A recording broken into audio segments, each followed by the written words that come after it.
In the remote corner of a sun-drenched field, the silence was broken by the relentless scrape of claws against dry earth.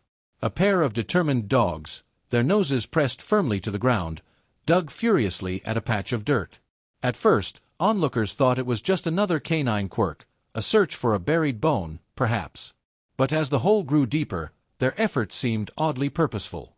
A group of locals gathered, curiosity piqued. What could the dogs possibly be after? And then they hit something hard. It wasn't long before they unearthed an old wooden coffin, its edges weathered with time. Murmurs spread through the crowd. Some whispered it was a prank, others a strange coincidence.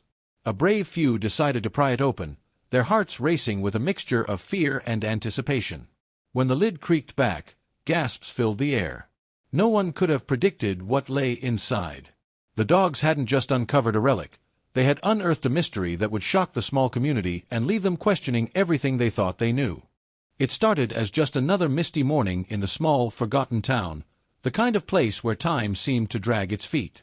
The air hung heavy with dew, the only sounds coming from the faint rustle of leaves and the occasional distant bark of a stray dog. But today, that bark wasn't so distant. In the shadow of the abandoned cemetery, two dogs dug frantically at the ground, their powerful paws tearing through the moist earth. They'd wandered off from their usual haunts, drawn by some instinctive force to this particular spot.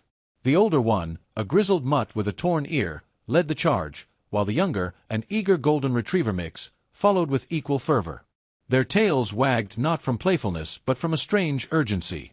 Anyone watching might have thought they were unearthing a long-buried bone, but as the hole grew deeper, it became clear that these dogs were on to something far more unusual. It was the sound that stopped them, a hollow, resonant thud. The older dog paused, cocking its head to one side, and then began to dig with even more determination. The golden retriever followed suit, their collective effort uncovering a dark, aged plank of wood.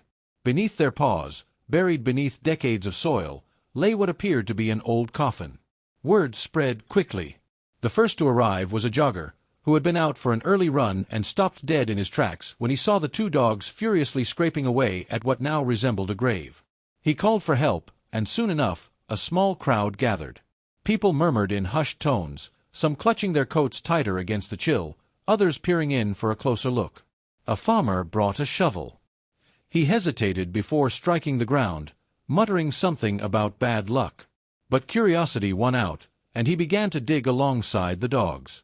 With each scoop of dirt, the shape of the coffin became clearer. It was smaller than expected, weathered and fragile, with cracks in the wood that hinted at its age. The dogs, now panting and covered in mud, backed away as the crowd held its collective breath. When the lid was finally pried open, the onlookers gasped. Inside were not bones, not the remains of some long-forgotten townsfolk, but objects that sparkled faintly in the dim light. Gold trinkets, delicately carved jewelry, and a small, intricately detailed figurine rested within. The artifacts seemed untouched by time, their craftsmanship hinting at a culture none of the townspeople recognized. That was only the beginning. The discovery of the coffin sent ripples through the town. By the end of the day, local historians and archaeologists had been called in. The site was roped off, and the artifacts were carefully catalogued. The dogs sat at the edge of the excavation, their tails wagging as if to say, "See what we found?" The archaeologists were baffled. The coffin and its contents didn't match any known burial customs of the region. In fact, the intricate carvings on the figurine suggested a culture that predated the town itself. As the artifacts were transported to a nearby museum for further study, the townsfolk were left to wonder about the origins of the mysterious treasure. Strange things started happening not long after.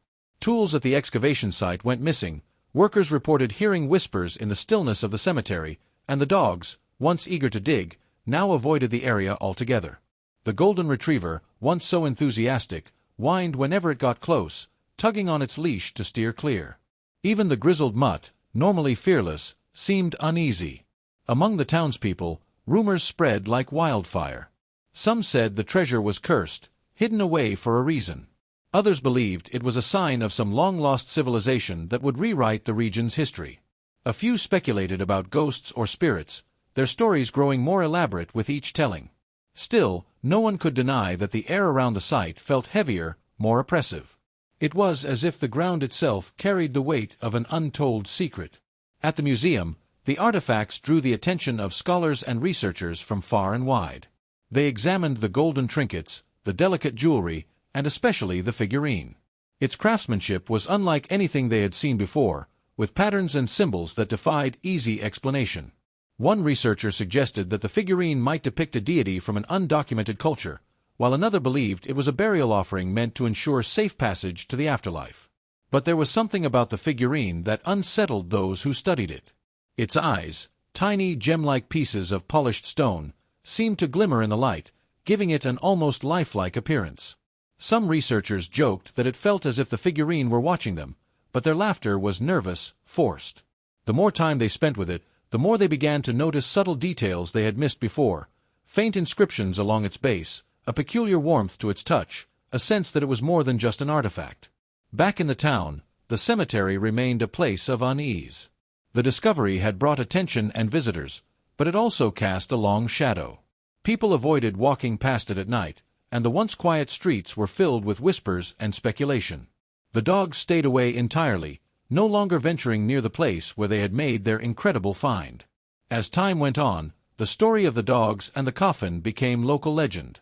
The artifacts were put on display in the museum, drawing visitors who marveled at the intricate goldwork and the enigmatic figurine. But even as the years passed, no one could shake the feeling that the discovery was more than it seemed. The dogs, now older and grayer, were still remembered fondly as the unlikely heroes of a tale that left more questions than answers. And the figurine, ever watching, remained a silent witness to the secrets of the past, a reminder that some mysteries are never truly laid to rest.